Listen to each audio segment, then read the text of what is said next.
The Call of Cthulhu by H.P. Lovecraft. Part 3. The Madness from the Sea. If heaven ever wishes to grant me a boon, it will be a total effacing of the results of a mere chance which fixed my eye on a certain stray piece of shelf paper. It was nothing on which I would naturally have stumbled in the course of my daily round, for it was an old number of an Australian journal, the Sydney Bulletin for April 18th, 1925. It had escaped even the cutting bureau, which had at the time of its issuance been avidly collecting material for my uncle's research. I had largely given over my inquiries into what Professor Angel had called the Cthulhu cult, and was visiting a learned friend in Paterson, New Jersey, the curator of a local museum and a mineralogist of note. Examining one day the reserve specimens roughly set on the storage shelves in a rear room of the museum, my eye was caught by an odd picture in one of the old papers, spread beneath the stones. It was the Sydney Bulletin I have mentioned, for my friend has wide affiliations in all conceivable foreign parts, and the picture was a half-tone cut of a hideous stone image almost identical with that which Legrasse had found in the swamp. Eagerly clearing the sheet of its precious contents, I scanned the item in detail, and was disappointed to find it only of moderate length. What it suggested, however, was of portentous significance to my flagging quest, and I carefully tore it out for immediate action. It read as follows: Mystery derelict found at sea. Vigilant arrives with helpless, armed New Zealand yacht in tow. One survivor and dead man found aboard. Tale of desperate battle and deaths at sea. Rescued seaman refuses particulars of strange experiments. Odd idol found in his possession. Inquiry to follow. The Morris & Co.'s freighter, Vigilant, bound for Valparaiso, arrived this morning at its wharf in Darling Harbor, having in tow the battered and disabled but heavily armed steam yacht Alert of Dunedin, New Zealand, which was sighted April 12th in south latitude 34 degrees 21 west, longitude 152 degrees 17, with one living and one dead man aboard. The Vigilant left Valparaiso March 25th, and on April 2nd was driven considerably south of her course by exceptionally heavy storms and monster waves.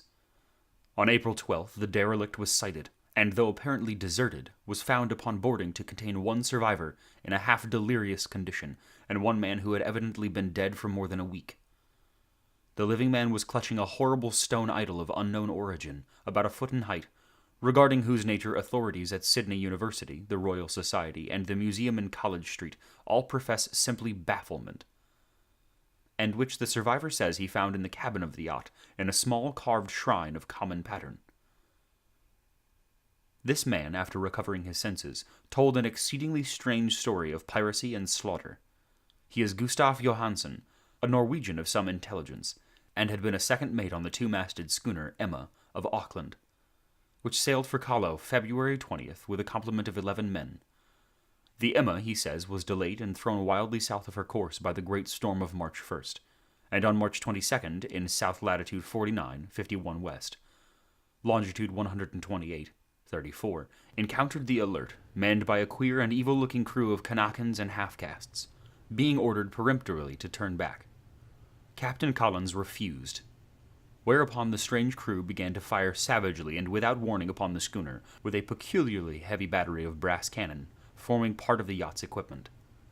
The Emma's men shooed fight, says the survivor, and though the schooner began to sink from shots beneath the waterline, they managed to heave alongside their enemy and board her, grappling with the savage crew on the yacht's deck, and being forced to kill them all, the number being slightly superior, because of their particularly aberrant and desperate, though rather clumsy mode of fighting.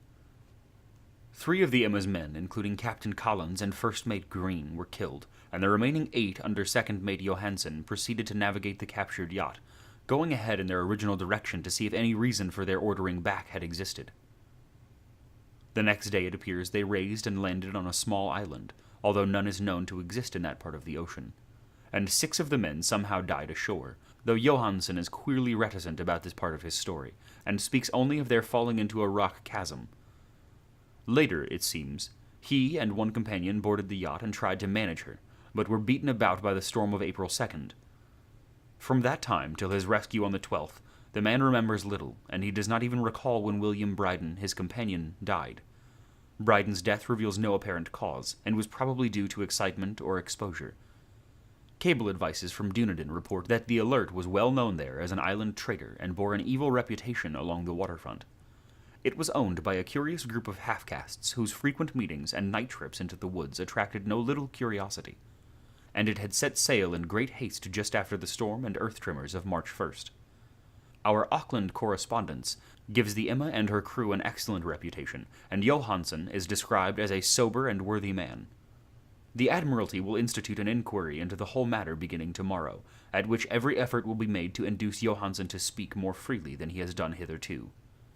This was all, together with the picture of the hellish image. But what a train of ideas it started in my mind. Here were new treasures of data on the Cthulhu cult, and evidence that it had strange interests at sea, as well as on land. What motive prompted the hybrid crew to order back the Emma as they sailed about with their hideous idol? What was the unknown island on which 6 of the Emma's crew had died, and about which mate Johansen was so secretive? What had the Vice Admiralty's investigation brought out, and what was known about the noxious cult in Dunedin?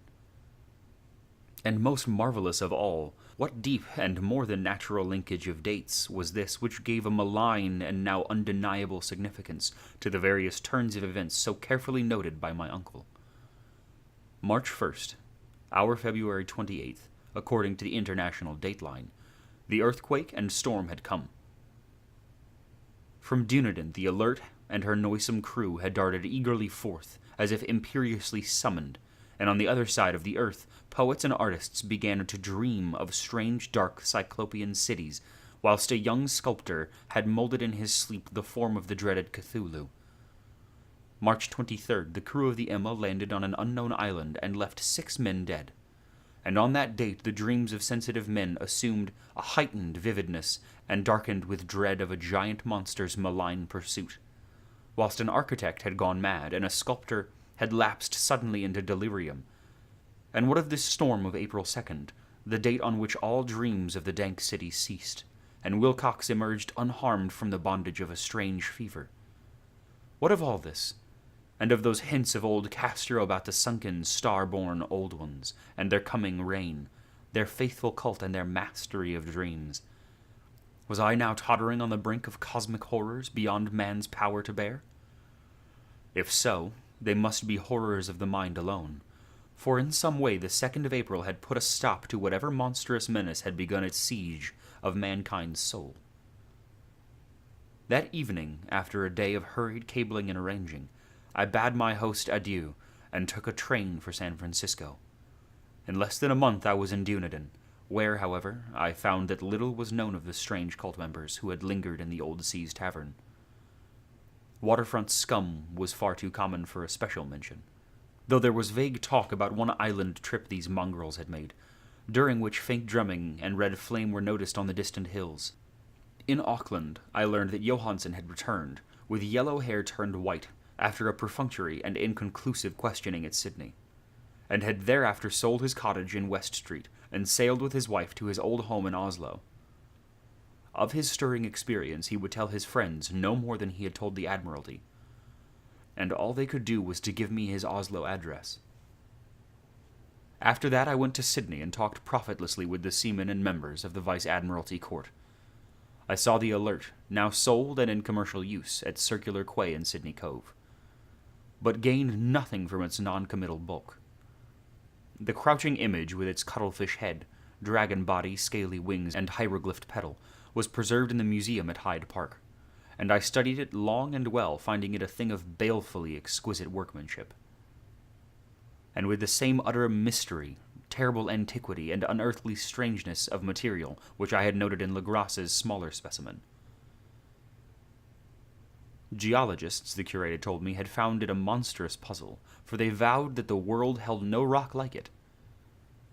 Then I thought with a shudder of what old Castro had told Legras about the primal great ones, that they had come from the stars and had brought their images with them. Shaken with such mental revolution, as I had never known before, I now resolved to visit mate Johansen in Oslo. Sailing for London, I re-embarked at once for the Norwegian capital, and one autumn day landed at the trim wharves in the shadow of Egberg. Johansson's address, I discovered, lay in the old town of King Harald Hardrad, which kept alive the name of Oslo during all the centuries that the greater city masqueraded as Christiania. I made the brief trip by taxicab and knocked with a palpitant heart at the door of a neat and ancient building with a pleasant front. A sad-faced woman in black answering my summons, and I was stung with disappointment when she told me in halting English that Gustav Johansson was no more. He had not survived his return, said his wife, for the doings at sea in 1925 had broken him. He had told her no more than he had told the public, but had left a long manuscript of technical matters, as he said, written in English, evidently in order to safeguard her from the peril of casual perusal. During a walk through a narrow lane near the Gothenburg dock, a bundle of papers falling from an attic window had knocked him down. 2 Lascar sailors at once helped him to his feet, but before the ambulance could reach him, he was dead. Physicians found no adequate cause for the end, and laid it to heart trouble and a weakened constitution. I now felt gnawing at my vitals that dark terror which will never leave me till I, too, am at rest, accidentally or otherwise. Persuading the widow that my connection with her husband's technical matters was sufficient to entitle me to his manuscript, I bore the document away and began to read it on the London boat. It was a simple, rambling thing, a knave sailor's effort at a post facto diary, and strove to recall day by day that last awful voyage. I cannot attempt to transcribe it verbatim in all its cloudiness and redundance, but I will tell its gist enough to shew why the sound of the water against the vessel's sides became so unendurable to me that I stopped my ears with cotton. Johansson, thank God, did not know quite all, even though he saw the city and the thing. But I shall never sleep again calmly when I think of the horrors that lurk ceaselessly behind life in time and in space, and of those unhallowed blasphemies from elder stars which dream beneath the sea, known and favored by a nightmare cult ready and eager to loose them on the world whenever another earthquake shall heave their monstrous stone city again into the sun and air. Johansson's voyage had begun just as he told it to the Vice-Admiralty. The Emma, in ballast, had cleared Auckland on February 20th, and had felt the full force of that earthquake-born tempest, which must have heaved up from the sea bottom the horrors that filled men's dreams. Once more under control, the ship was making good progress, when held up by the Alert on March 22nd, and I could feel the mate's regret as he wrote of her bombardment and sinking. Of the swarthy cult fiends on the Alert, he speaks with significant horror. There was some peculiarly abominable quality about them, which made their destruction seem almost a duty, and Johansson shews ingenious wonder at the charge of ruthlessness brought against his party during the proceedings of the court inquiry. Then, driven ahead by curiosity in their captured yacht under Johansson's command, the men sight a great stone pillar sticking out of the sea at south latitude 47 degrees 9, west longitude 126 degrees 43, come upon a coastline of mingled mud, ooze, and weedy cyclopean masonry, which can be nothing less than the tangible substance of Earth's supreme terror. The nightmare corpse city of Relia, that was built in measurelessness aeons behind history by the vast, loathsome shapes that seeped down from the dark stars. There lay Cthulhu and his hordes, hidden in green, slimy vaults, and sending out at last, after cycles incalculable, the thoughts that spread fear into the dreams of the sensitive and called imperiously to the faithful to come, on a pilgrimage of liberation and restoration. All this Johansson did not suspect, but God knows he saw enough. I suppose that only a single mountain-top, the hideous monolith-crowned citadel whereon great Cthulhu was buried, actually emerged from the waters.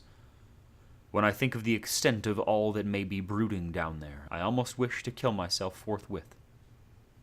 Johansson and his men were awed by the cosmic majesty of this dripping Babylon of elder demons, and must have guessed without guidance that it was nothing of this or any sane planet.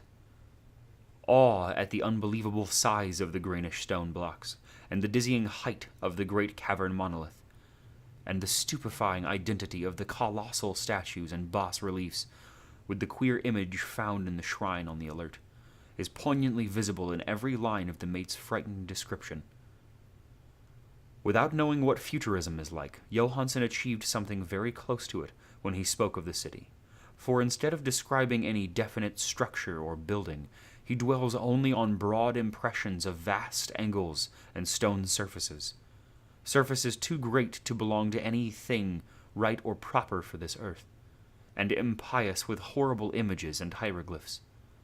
I mention his talk about angles because it suggests something Wilcox had told me of his awful dreams. He had said that the geometry of the dream place he saw was abnormal, non-Euclidean and loathsomely redolent of spheres and dimensions apart from ours.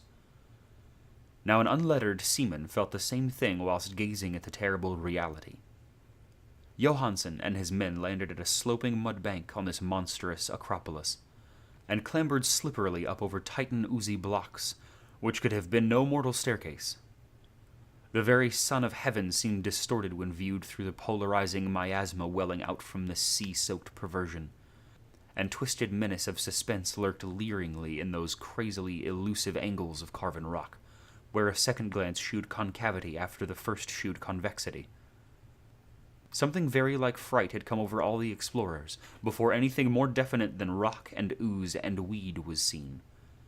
Each would have fled had he not feared the scorn of the others, and it was only half-heartedly that they searched, vainly as it proved, for some portable souvenir to bear away. It was Rodriguez the Portuguese who climbed up the foot of the monolith and shouted of what he had found. The rest followed him and looked curiously at the immense carved door with the now familiar squid dragon bas-relief. It was, Johansen said, like a great barn door, and they all felt that it was a door because of the ornate lintel, threshold, and jambs around it, though they could not decide whether it lay flat like a trapdoor or slantwise like an outside cellar door. As Wilcox would have said, the geometry of the place was all wrong. One could not be sure that the sea and the ground were horizontal, hence the relative position of everything else seemed phantasmally variable. Bryden pushed at the stone in several places without result. Then Donovan felt over it delicately around the edge, pressing each point separately as he went. He climbed interminably along the grotesque stone molding. That is, one would call it climbing if the thing was not after all horizontal, and the men wondered how any door in the universe could be so vast. Then, very softly and slowly, the acre-great panel began to give inward at the top, and they saw that it was balanced.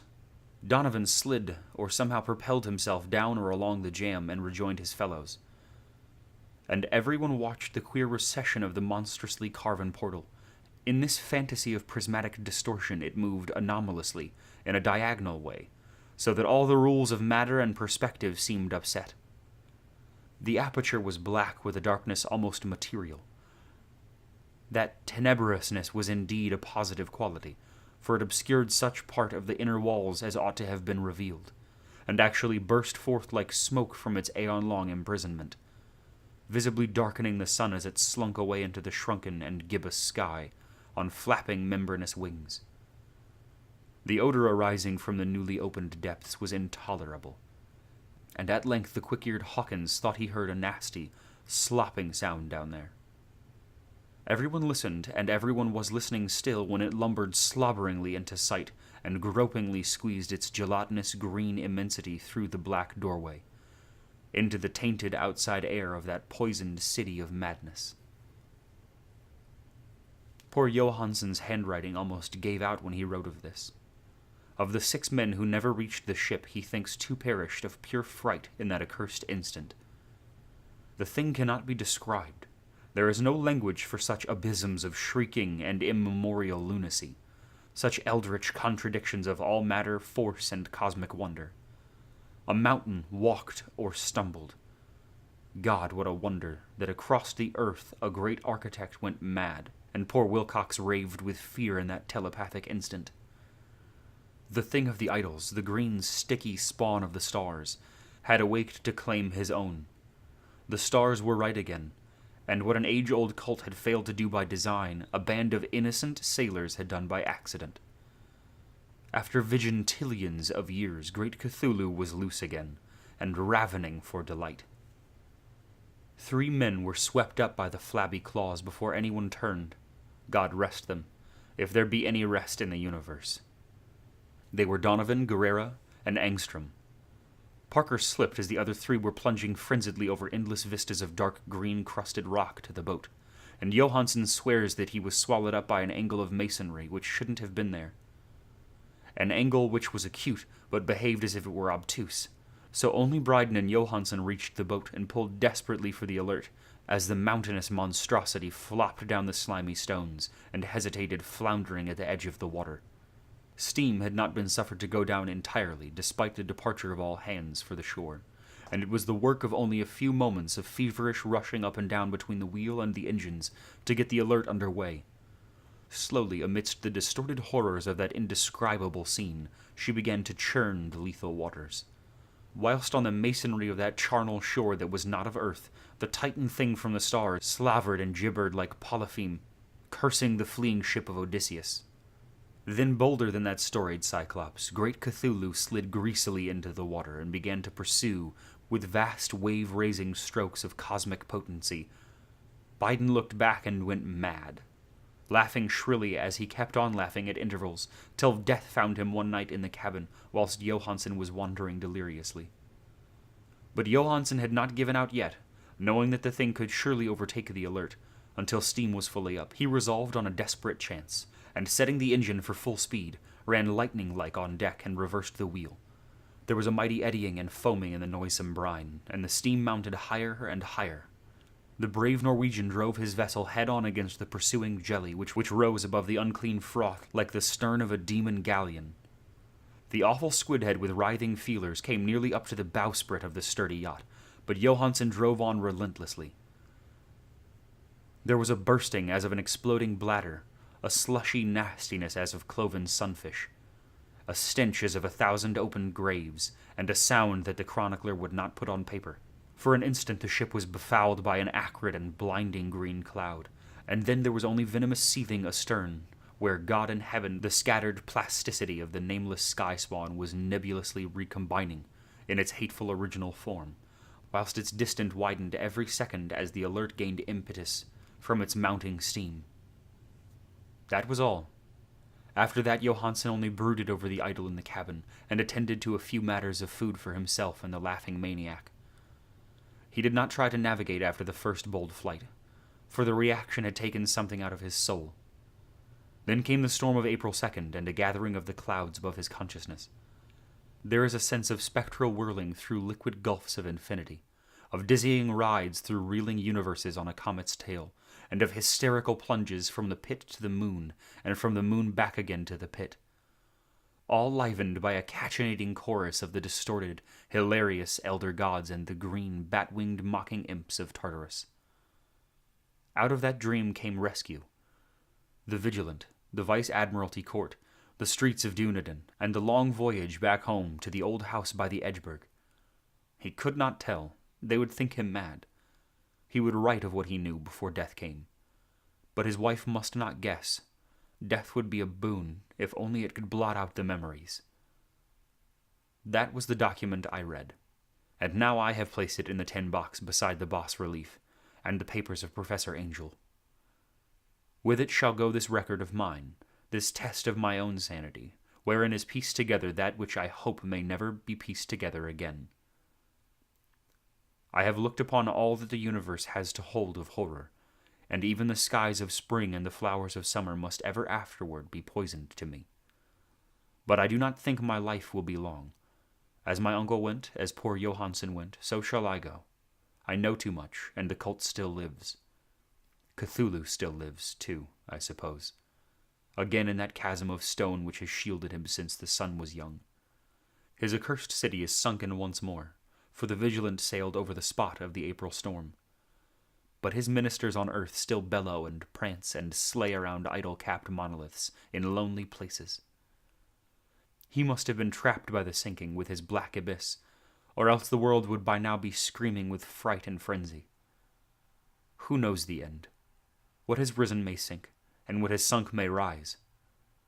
Loathsomeness waits and dreams in the deep, and decay spreads over the tottering cities of men. A time will come, but I must not and cannot think. Let me pray that, if I do not survive this manuscript, my executors may put caution before audacity, and see that it meets no other eye.